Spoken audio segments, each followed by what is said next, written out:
Welcome back and thank you for staying with us. This is We On Wild is One. We are glad you're watching American Joker. Our top stories at this hour. An Iraqi militia allied with Tehran releases footage of a secret underground missile city and its rocket arsenal amid the ongoing US threats to Iran. The group called the Saraya Oliya al-Dam has not given details about the missile city nor its location.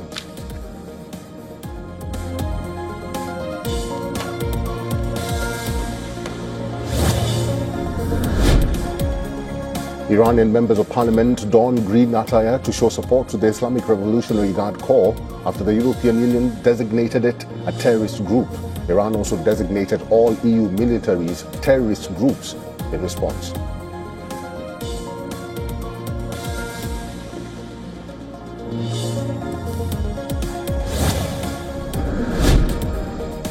The Chief Minister of Pakistan's Balochistan province, Sarfraz Bugti, claims that 145 militants have been killed amid the attacks in the region. The Baloch Liberation Army group launched coordinated attacks across Balochistan on Saturday.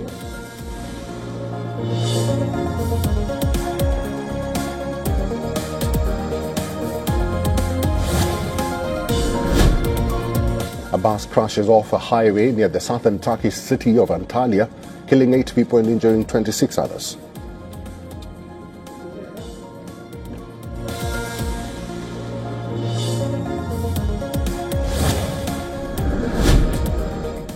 Ukrainian President Volodymyr Zelensky says the new two-day talks between US, Russia and Ukrainian envoys on halting the Ukraine war would start in Abu Dhabi on Wednesday.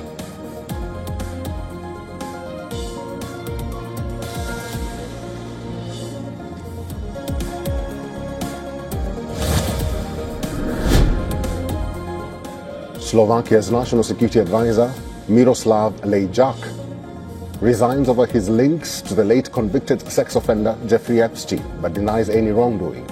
The latest tranche of Epstein files contains emails between the Slovak NSA and Epstein.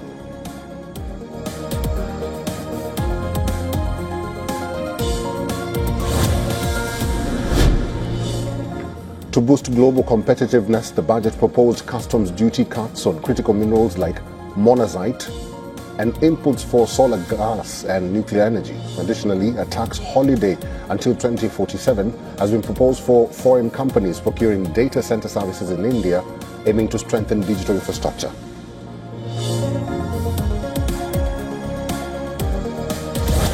Hey everyone, we are in Milan, Italy, about 6 days away from opening ceremony, and there's something cool here you normally don't see right before opening ceremony, and it's the 2026 Winter Olympic cauldron. Normally these things are in a stadium, and if they're not, they're tucked behind a tarp while they work on it, but that's it. Right there behind me, the cauldron for these winter games. This thing's pretty cool, and there's actually 2 of them that they're working on for these Olympics. There's one here in Milan, and there's another one up in Cortina. These things are made of 1,400 components, aircraft aluminum, and are designed to expand and contract like the natural rhythm of the sun. They're gonna light this one in Milan and they're gonna light the one in Cortina at exactly the same time and then extinguish them the same way. They're gonna be lit right here in the heart of Milan. The Olympic flame, by the way, right there at the center, protected behind glass, and it's all gonna be lit in about 6 days. Opening ceremony, February 6th here at the Winter Olympics, and look at that, the cauldron. In all praises, honor, and glory to our power, Yahweh, Bahasham, Yahweh Shai, Bahasham, Rachak, Kodash. Double honors to the apostles, the bishops, and the elders of Great Millstone. Peace and blessings to the hopeful elect of the tabernacles of David, scattered throughout the 4 corners of the earth, and wherever you may be, and wherever you may be. To you I say Shalom, Yasharallah, Shalom. Right, this is going to be real brief. We have something here pulled up into Google. Because that last clip that we just played there about the Olympic Games, you know. So obviously a talk. So it says the Olympic cauldron represents a direct link to ancient Greece. This is what he was just talking about at the end of that video. Actually reminds me of like like when they do the particle accelerator stuff. It almost looks like it's like an atom or something. And I'm not saying that's what it is. Like they were saying it was supposed to symbolize, you know, this fire and, you know, the sun and all these different things. So I'm just, what I said was speaking about the way it looks. But anyways, It says this is a direct link to ancient Greece, symbolizing the sacred fire that burned continuously on the altar of the sanctuary of Hestia in Olympia during the ancient games. All right, which these so-called Olympic games originated from Greece, the Greeks. This tradition honors the Greek myth of Prometheus, who stole fire from Zeus to give to humanity. All right, so this is one of the opening staples of, part of the Olympic torch, because he said the Olympic torch was being the center behind the little mirror thing. And then I guess when the games open, they're going to actually show you how the thing opens and expands and contracts, because he said it can expand and contract. So I guess they're going to show that live and not demonstrate that, then with the fire and all these different things there. So this tradition honors the Greek myth of Prometheus, who stole fire from Zeus to give to humanity. Okay, you can also look at the Prometheus for yourself, Hestia, all that for yourself. I just want to get what's on the screen and read something else, and then that'll be it. So key connections to ancient Greece include the sacred flame. All right, in ancient Olympia, a fire was lit on the altar of Hestia, and later Zeus and Hera. All right, Zeus is supposed to be the god of all gods, and Hera is supposed to be the goddess of all gods and goddesses. All right. In ancient Olympia, a fire was lit on the altar of Hestia at the start of the games to symbolize purity, reason, and peace. And these people are, these Edomites are none of those. All right, they're not pure, but they term themselves white, which symbolizes righteousness and purity. All right, they're actually the devil the Bible speaks of. They have no reason because they don't care about anyone else except for their own, agendas. They don't even care about their own race of Edomites, right? These higher up, these elites, and they definitely have no peace. Okay, Revelation 6:4, he was given a great sword that they shall take peace from the earth, and they should kill one another, and that's clearly opposite of what it says here. Because these Greeks were also Edomites. They weren't the original Greeks, but they became most widely known as the Greeks, as well as the Romans. So we know when we speak about the Greeks and the Romans, we're talking about the Edomites. Method of ignition. Like the modern ceremony, the ancient fire was lit using a scaphia, a parabolic mirror concentrating the sun's rays, signifying a connection to the gods. So this all goes back to Greek mythology, Roman mythology, probably even a connection to the Canaanites, things and stuff like that. There, I guess you can call mythology. But dealing particularly with the Romans and the Greeks, they had this so-called pantheon of gods, which are these elite gods and goddesses.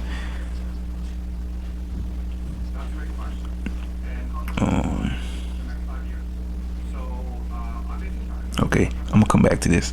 It says religious significance. The flame represented the dedication of the games to the gods, particularly Zeus and Hera, with the cauldron representing a modern symbolic contemporary continuation of that sacred fire. Symbol of continuity, the modern tradition started in 1936 connects the modern Olympic movement to, there you go right there, see? The modern tradition started in 1936 connects the modern Olympic movement to its ancient roots in Greece. Although the torch relay itself is a 1936 invention, the cauldron's flame is intended to burn through the entirety of the games, mirroring the lasting fire of ancient Olympia. And the Edomites have had a long run from the Greeks to the Romans, the fall, but then the revival, which is the Renaissance period, to America now, okay, and becoming the hammer of the earth. What's that? Revelation chapter 20. Revelation chapter 20. They failed and they came back out to the sea. The earth, Gog and Magog, gathered them together for this, for World War III. Goes to show you that a major portion of Esau, being Esau, is gathering the nations for World War III through him being the hammer of the earth. Okay. But yeah. I'm gonna go back up here. It says a method of ignition. Like the modern ceremony, the ancient fire was lit using a scaphia, a parabolic mirror concentrating the sun's rays, signifying a connection to the gods. Let me get this word scaphia. I actually brought up Sophia. is a specialized modern shielded electron probe microanalyzer, EBMA, developed by Cameca for the nuclear industry. Did not expect to see that. Developed by Cameca for the nuclear industry. Introduced around 2016 and finalized later, this instrument allows for the high resolution quantitative mapping of radioactive materials with improved safety and maintenance capabilities of post irradiation examination or PI.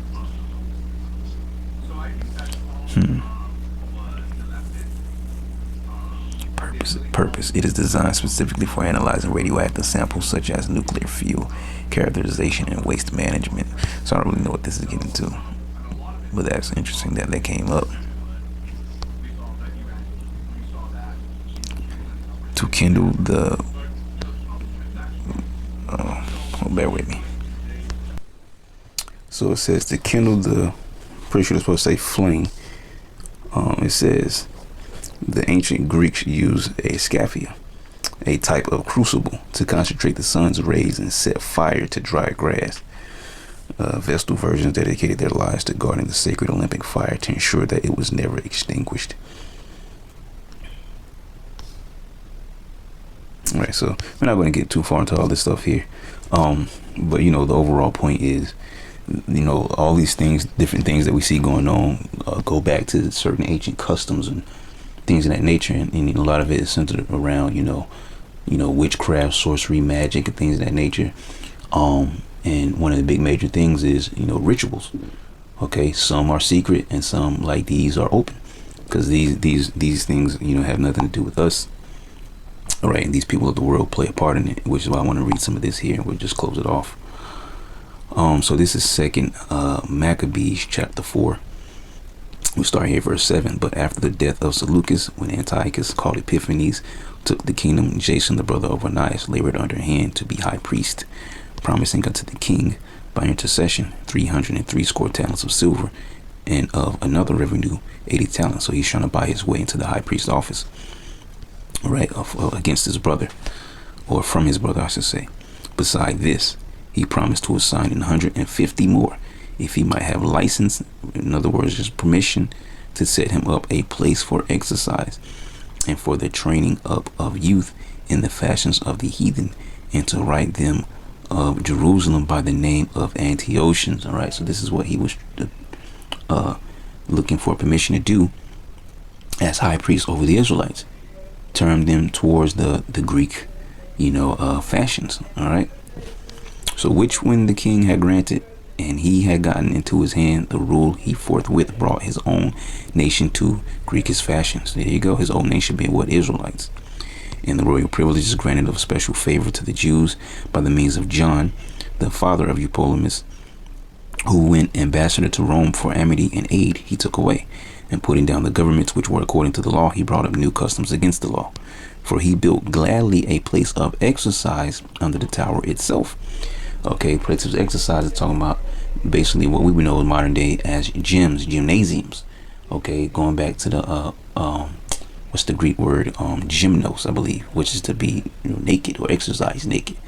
All right, there's another meaning where it says to be lightly clad with armor, but I guess naked underneath, something like that. But yeah, place of exercise where they exercise naked. They would have games. People would be naked. Men used to wrestle. They would wrestle each other naked. Those are Greek fashions. That's the wicked, weird way of Esau. For he built gladly a place of exercise under the tower itself, and brought the chief young men under his subjection, and made them wear a hat. Now such was the height of Greek fashions, an increase of the heathenish manners, through the exceeding profaneness of Jason, that ungodly wretch, and no high priest, that the priest had no courage to serve any more at the altar, but despising the temple and neglecting the sacrifices, hastened to be partakers of the unlawful allowance in the place of exercise after the game of discus called them forth. You see, these Olympic games go back to Greek customs, Greek games, all right, originating from the Greeks.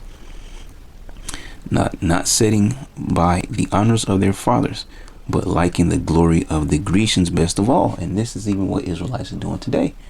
They're liking the customs of Esau, Now, I'm not saying that we ain't all watched the Olympic Games before, okay, which I will watch only certain segments because there were only certain ones I liked. I would not watch the whole game, but it's not something that I'm like, oh yeah, I gotta watch the games, but people go crazy over things like this. It's like a Super Bowl, okay. You know how people do, their team lose, they might even fight the other people that was rooting for the other team. Anyways, the point is, we have Israelites that are still caught up in this world, okay, and the customs of this world, and they refuse to let them go.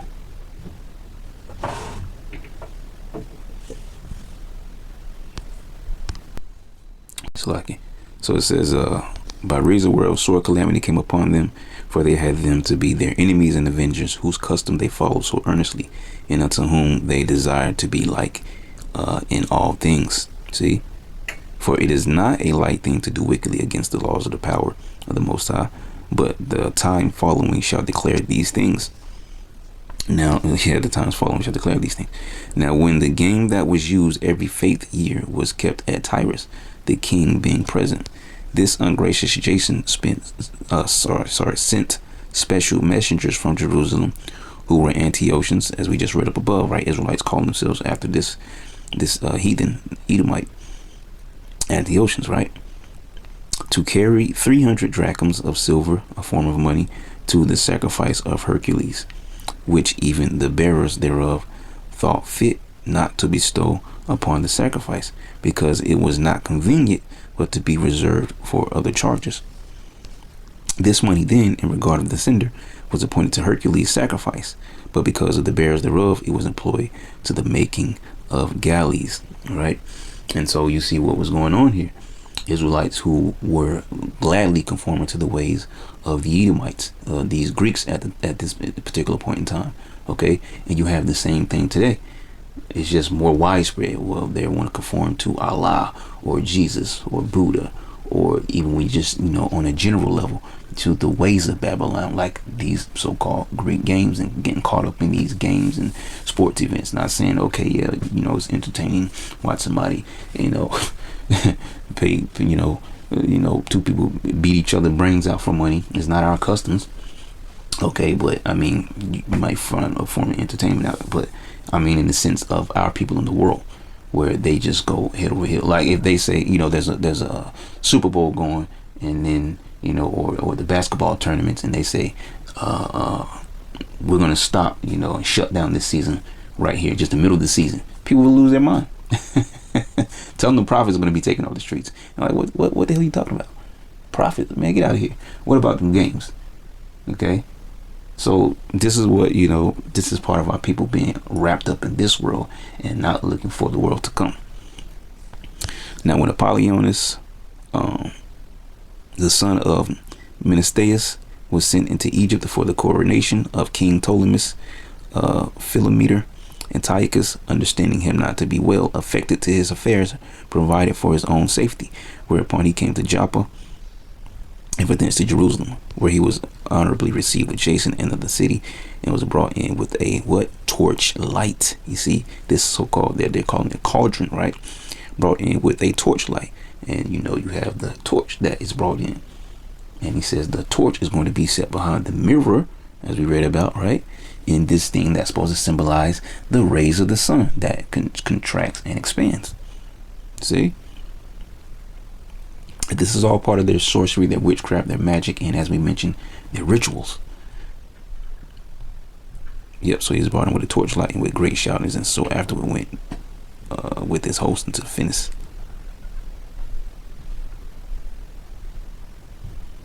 And that's pretty much it right there. I just wanted to read down into it, but yeah. So you see these things, a lot of things that Esau does. These all are centered around his rituals that he does. Just like we said before, some in secret, some in open. All right, but the fashion of this world has to pass away in order for the kingdom to come, which is a righteous kingdom, because this one is not. And you actually have people that are protesting against ICE who are in this particular city. Which I believe that's the very next clip. So with that said, I'm gonna leave it at that. Shalom.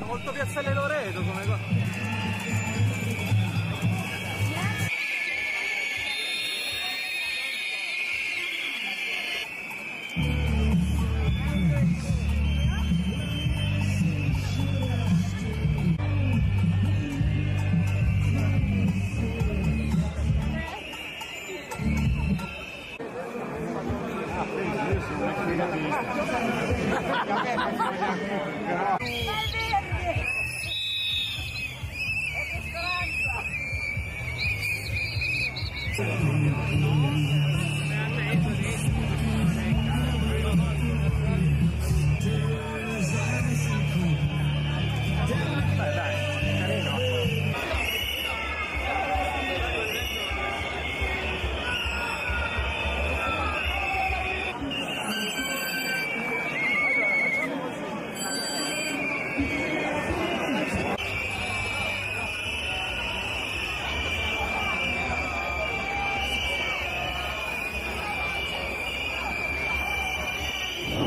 What did you mean when you said people will suffer an equal or greater consequence? If they do anything bad to our people, they will have to suffer. I'm sorry.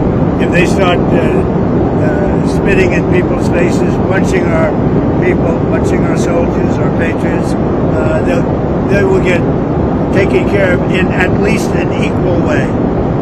They're not going to do that. Like you see it, the way they treat our people. And I said, you're allowed, if somebody does that, you can do something back. You're not going to stand there and take it. If somebody spits in your face, that will not be a pleasant thing for the person that spits. We're not letting people spit in our soldiers' face as they stand at attention, and they're not allowed to do anything. If they throw bricks at a car, at one of our vehicles, and are very expensive vehicles, they're going to be met with very, very serious force. Sir, do you think it's good having lots of cameras on these kinds of incidents between law enforcement and the people? I think it would help law enforcement, but I'd have to talk to them. I'm going to be talking to them tomorrow. Actually, I think it would help law enforcement. That works both ways. But I think overall, it's 80% in favor of law enforcement. Who are you talking to tomorrow on law enforcement? A lot of people. Well, I'm speaking to Christie, I'm speaking to Tom Logan, a lot of people.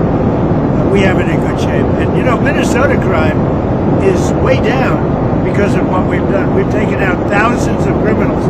What we want in Minnesota, we want them to open their jails and give us their criminals, and we're gone. That's all we want. Fear and confusion spread across Iran after a series of deadly explosions hit its multiple cities.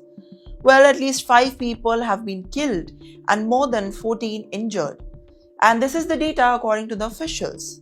And let me tell you, the blasts were reported in the major areas including Bandar Abbas and Ahvaz. In Bandar Abbas, officials confirmed that one person lost their life after the explosion shook the city. An emergency team also rushed in that area as the smoke filled the sky. Talking about Ahvaz, the situation was even tragic. 4 members of the same family have been killed when the explosions tore through the homes. And authorities have blamed this blast on the gas leak, but the timing has raised many questions. Soon after the reports, many explosions began spread one after another. People in Karaj and Paran district near Tehran reported loud blasts. Video and messages flooded the social media, creating panic and fear. Well, many believed that these were more than attacks. However, Iranian officials later denied that these were the new explosions. They said no further attacks had been taking place in those areas. Still, the damage was already done.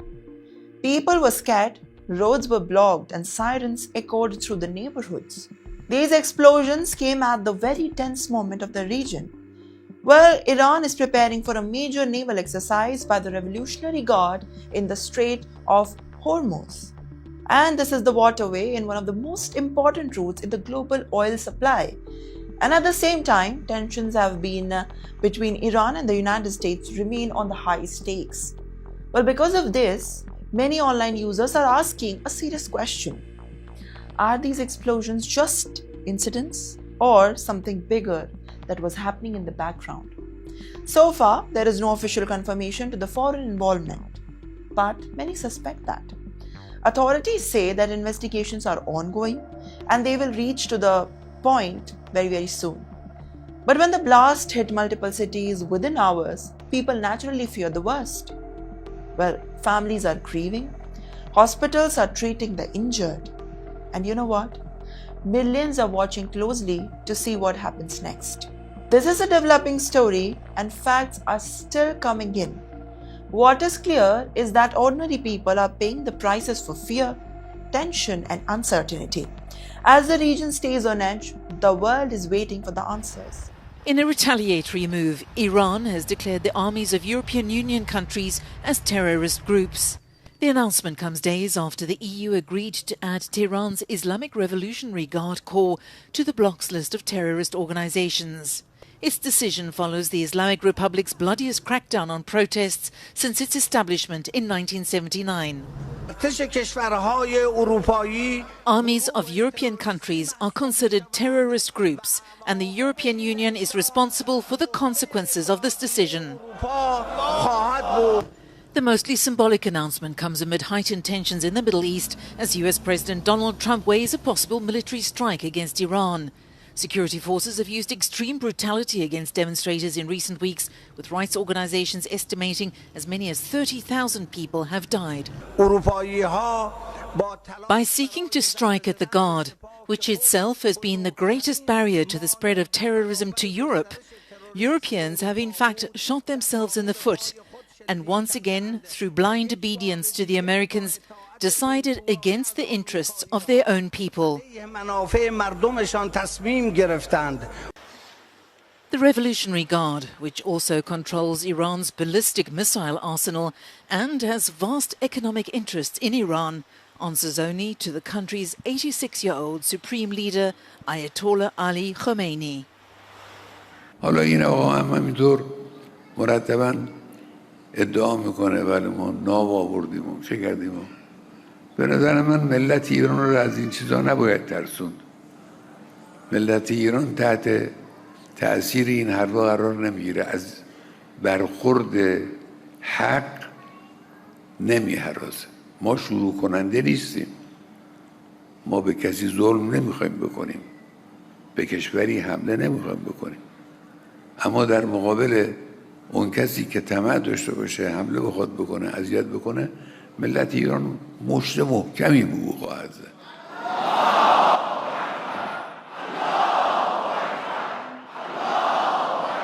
این را هم آمریکایی‌ها بدونن که اگر این دفعه جنگی را بندازن، این جنگ منطقه‌ای خواهد بود.